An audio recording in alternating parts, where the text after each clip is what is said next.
Karanasan bilang 48 at 30 ng Hunyo 2024, Linggo. Maagang dumating sa amin ang mag-ina na si Cielo at si Bel. Tinanong ko sila kung kumain na sila. Sumagot ang bata, hindi pa raw. At nagpunta kami sa Jollibee. Doon kami kumain.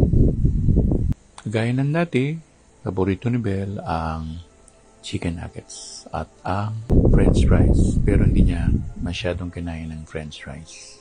Nakaschedule nga ako na makipagkita sa mga dati kong kakilala at pumunta nga ako sa isang townhouse doon at i-analyze ko ang katanungan ng nasabing tao. Kung bibigyan ka ng tsansa, ikaw ay nagtatrabaho sa isang matatag na kumpanya, maganda ang sweldo, subalit itong dumarating na kumpanya ay parang tinutukso ka na umalis doon sa dati mong kumpanya. O sa madalit salita, ikaw ay pinipirata. So ang sabi ko, huwag kang pamirata. Kailangan mong i-analyze o kung bibigyan kanila ng kontrata, kailangan everything is black and white. May dumadating pang isang offer na mas maganda. Pero doon, babaguhin ang lifestyle niya. At maaaring ang matagal kami hindi makikita dahil maaaring kung nakabase man siya sa Pilipinas ngayon, maaaring dalhin siya nito sa ibang bansa. Kaya nagugulumihanan siya.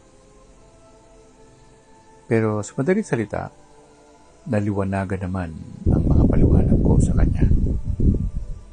Hinimay-himay namin ang kanyang sitwasyon at iminungkahi ko sa kanya na mas piliin niya na manatili sa kumpanyang pinagtatrabahuhan niya ngayon at hintayin niya yung offer na iyon sa Hong Kong. Dahil yun ang pinakamaganda.